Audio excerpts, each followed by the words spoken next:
Welcome to Leading Beyond Limits, the podcast where we explore the extraordinary journeys and insights of remarkable leaders who have pushed the boundaries of what's possible.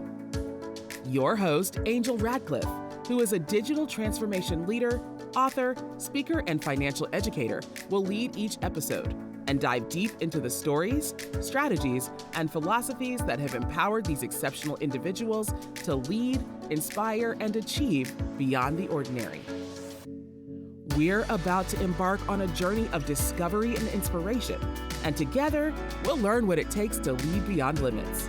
So grab your cape, or at least your favorite coffee mug, because we're about to unravel the extraordinary tales of trailblazers who've turned impossible into I'm possible. Let's get started.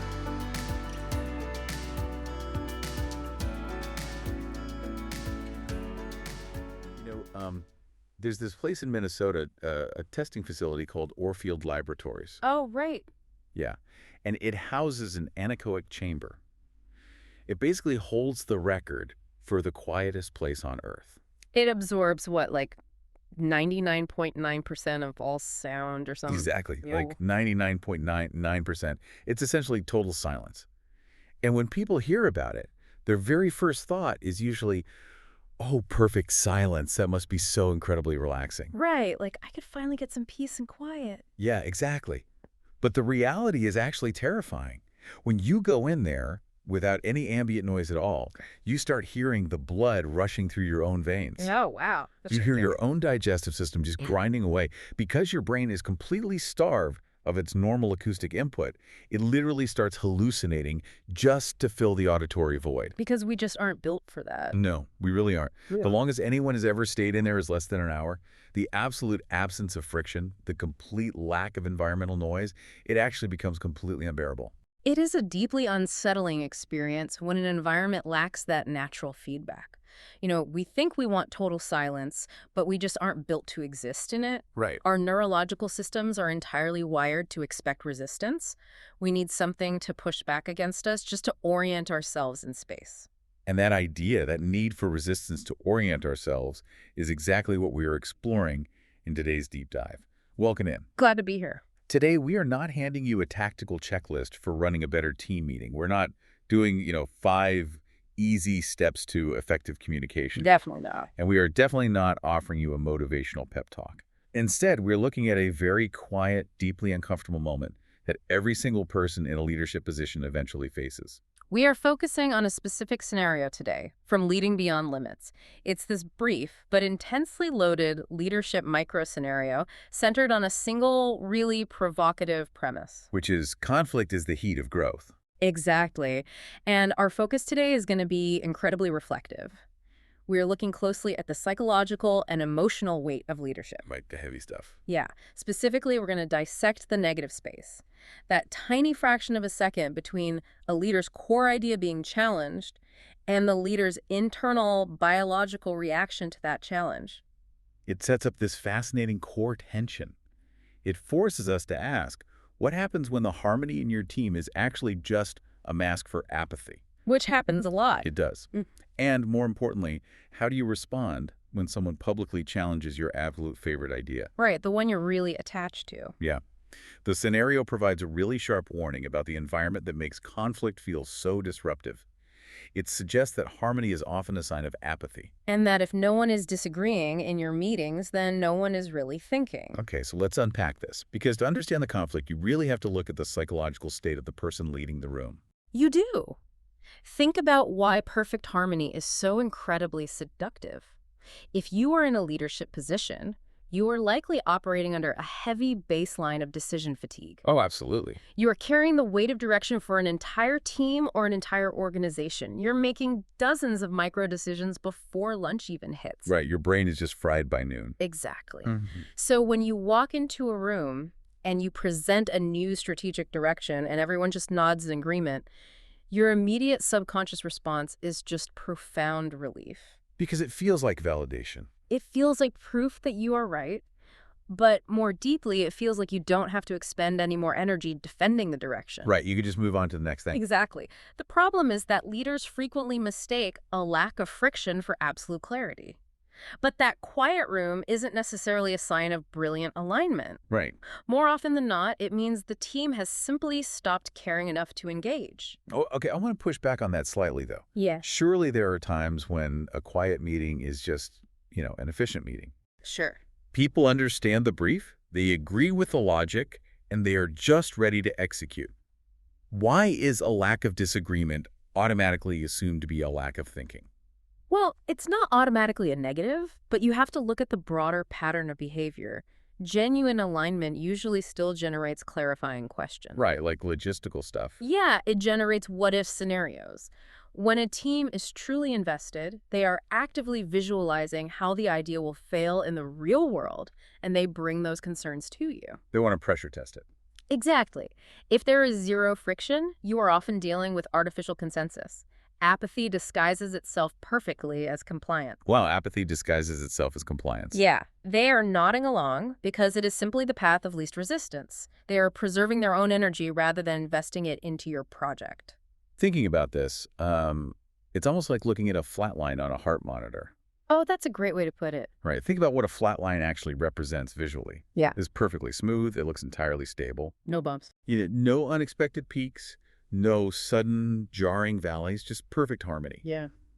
But the brutal reality of a flat line is that nothing living, nothing dynamic is actually happening. It's clinical death. Exactly. It is a state of clinical death. Yeah. You think you have a team of aligned innovators, but you actually just have a room full of people who are watching the clock, waiting for the meeting to end so they can just go back to their desks. And that is a terrifying realization for a leader. Because if a flat line of agreement is actually a symptom of apathy, then a direct challenge should theoretically be celebrated. Right. It's the heartbeat coming back. Exactly. It is the heartbeat finally coming back to the monitor. It means someone is finally awake and engaged.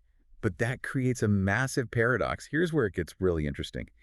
If we logically know apathy is bad and friction is good, why does our stomach completely drop the second someone raises their hand to point out a flaw in our strategy? It's a very visceral reaction. It really is. Rationally, every leader knows that feedback is good. We've all read the literature on psychological safety. Right. It's Management 101. Yeah. But when you are standing at the head of the conference table and the projector is humming, and you pitch your favorite idea, the one you spent all weekend polishing, and someone publicly shoots it down. It does not feel like a celebration. No, it feels like an ambush. Yeah. Why is our immediate biological instinct to protect the idea rather than explore the merit of the challenge? Well, it feels like an attack because in that exact fraction of a second, your brain doesn't differentiate between a threat to your idea and a threat to your social survival. Really? Social survival? Yeah, we have to look at the neuroscience of what is actually happening in the room. When you are challenged publicly, your amygdala, the part of the brain responsible for processing fear and threat, it essentially hijacks your prefrontal cortex. Wow. It initiates a full-blown status threat response. A status threat.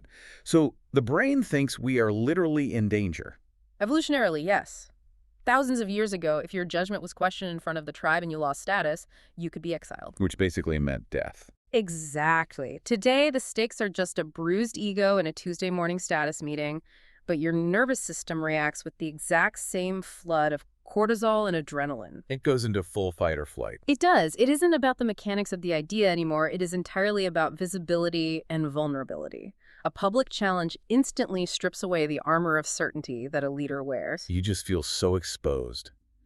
Suddenly, all the eyes in the room shift from the person asking the sharp question right back to you. Waiting to see what you do. Right. The tension in that room isn't about whether your idea is factually good or bad anymore.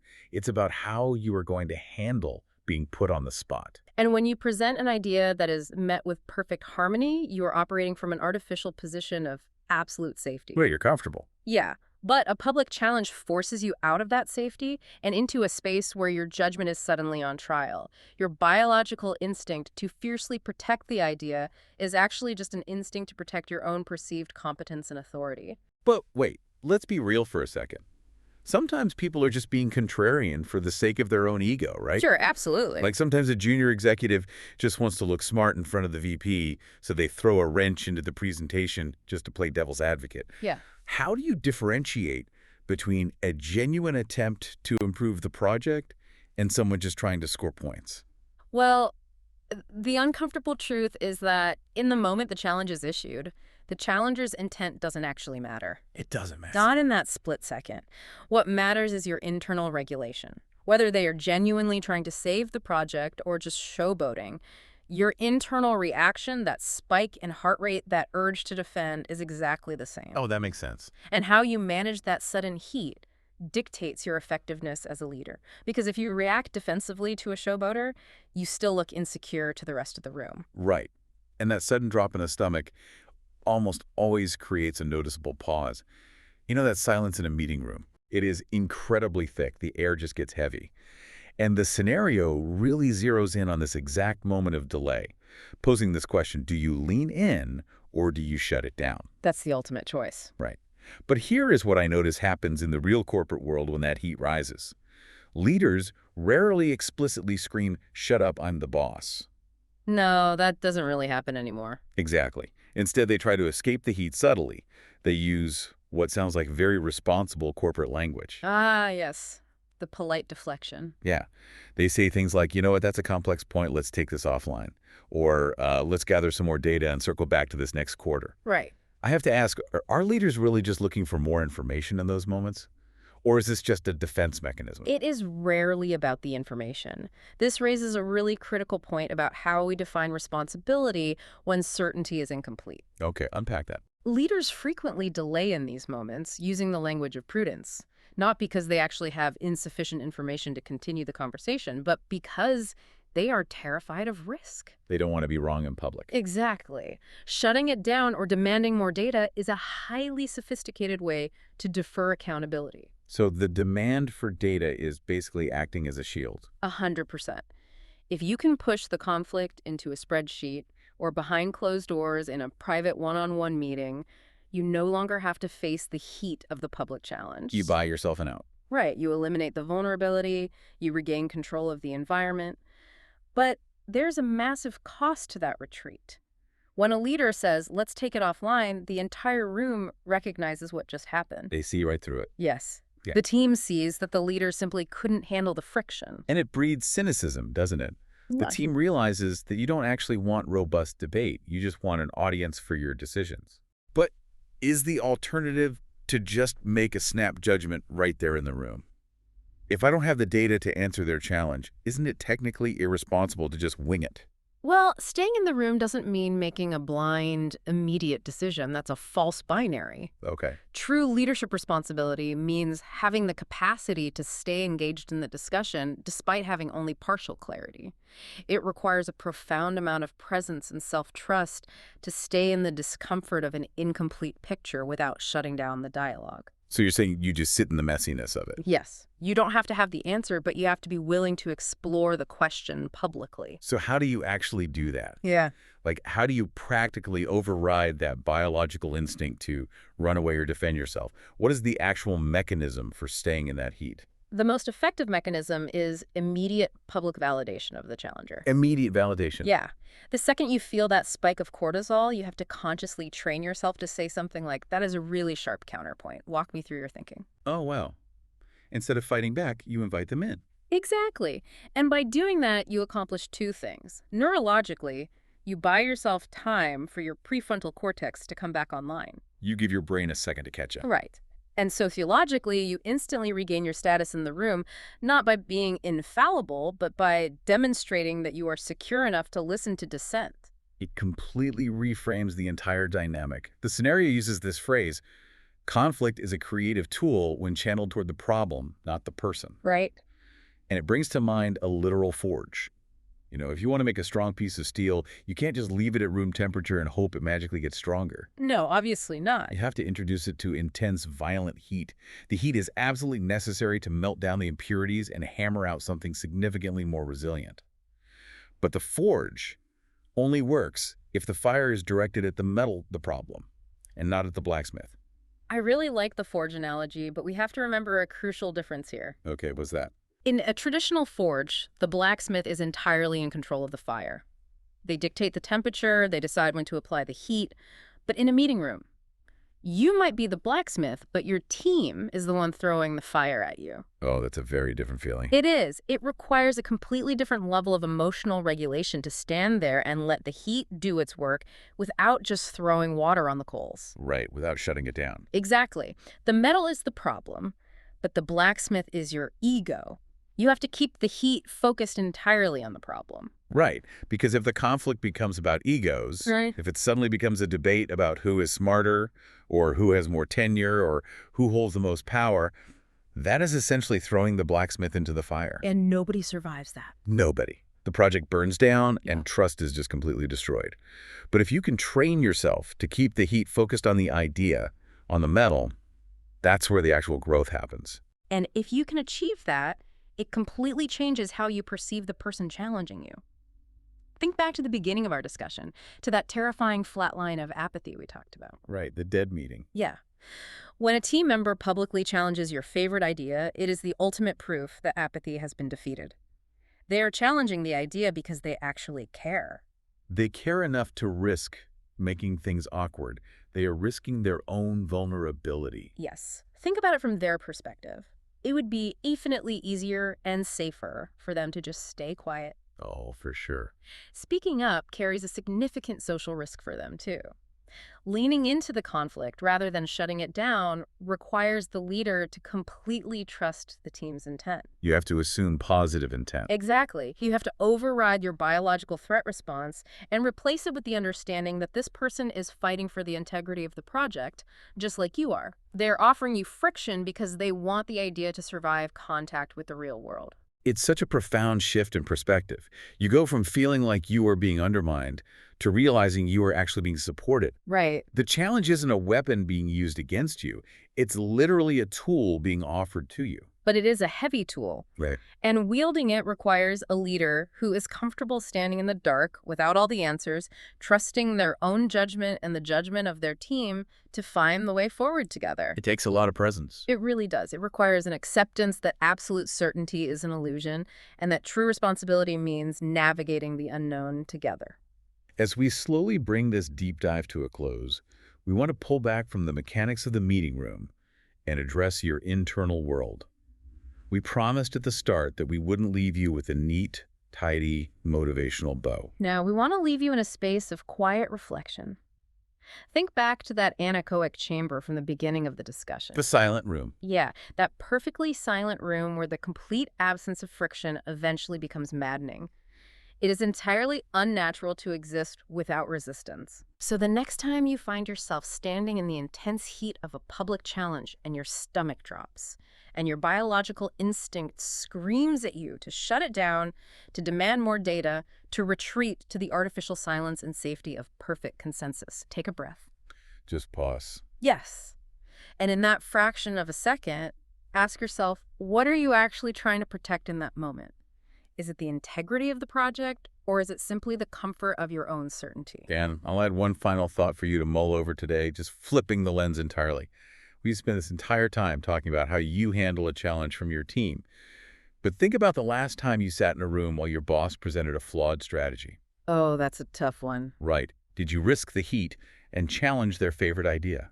Because if you were staying quiet just to preserve the harmony above you, you are participating in the exact same clinical apathy we just spent the last 20 minutes dissecting. Thank you for joining us on this deep dive into the scenario. We'll leave you with that thought. Thank you for tuning into another inspiring episode of Leading Beyond Limits. If you enjoyed today's conversation and want to hear more from our incredible guests, don't forget to subscribe, rate, and review us on your favorite podcast platform. Your feedback means the world to us. And if you have a remarkable leader in mind who you'd like to hear on our show or any questions and comments, feel free to reach out to us. You can find our contact information in the show notes. Remember, leadership knows no bounds, and with the right insights and determination, you too can lead beyond limits. Until next time, keep reaching for the stars and leading with purpose.